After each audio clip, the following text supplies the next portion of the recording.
Hi guys, this is Nguyen. Welcome to another episode of my inking tutorial. I'll talk today about some language and we'll analyze Jack Kirby and Neal Adams' style. When you get art notes, language becomes crucial in improving your work, so here are some common terms that will help that communication process. First, let's talk about consistency. If you get a comment that your work needs to be more consistent, it usually has to do with two things. One is lighting direction and the other is line width. What type of lighting is it? Is it parallel? Is it radial? Is it ambient? No matter what it is, in the same image, you have to render the same lighting on all the objects and all the figures. There's a common technique that's used in comics that are not used in other mediums sometimes for line width.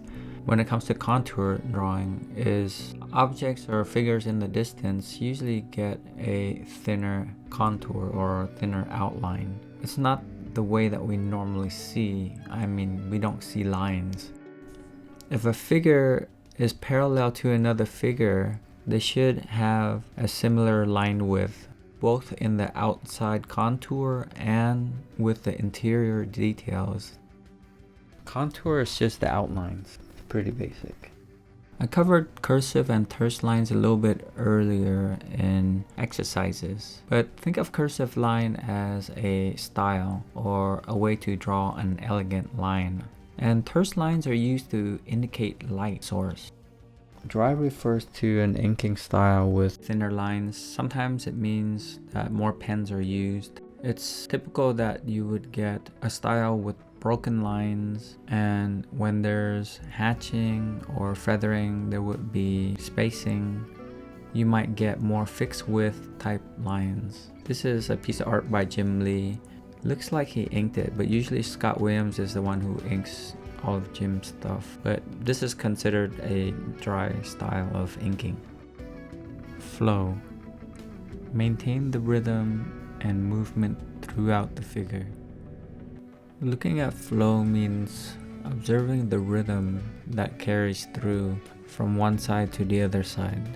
It unifies features and accentuates movement. There's a rhythm and a direction for the main forms. It makes you think about how things connect together or how they relate together, and that's important. Feathering is a transition between the light and the dark areas. Here's some examples of feathering on a finished piece of artwork by Chris Beckalo and Tim Townsend. Hatching is here. Okay, we went over that a little bit earlier. Sometimes you'll hear a term called slick, and it refers to an inking style that's neat and detailed in the interior areas, whether it's feathering or hatching or blacks. It's usually very regular and very controlled marks. This is art by Chris Beckalo and inked by Tim Townsend. Spotting blacks means filling in black areas. Sometimes pencilers will indicate black areas without filling them in with X's. That just means that area should be filled in with black. Wet refers to an inking style with a fully loaded brush. This is a piece by Jack Kirby. He inks everything with a brush. Okay, let's move forward to analyzing styles. First we have Jack Kirby. Jack Kirby uses cursive contours. He has a wet style. His lines are elegant and his outline or contours are very thick. This was because back in the day the print technology was not great, so you had to have thick outlines in order for it to reproduce well. Next up we have Neal Adams. Neal uses terse contours, so his lines are thin at one end, thick at the other. The interior details are usually loose. He uses light as a basis for his line weight, and he feathers with the form. His work has a nice mix between controlled and looseness. For terse lines, when you start with the thin tip and draw towards yourself, It's easier to control than to start with a thick side and flick away.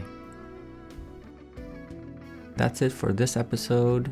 Thanks for watching. I hope that was informative. Next week, I'm going to analyze Jim Lee's art and Adam Hughes, followed by a demo.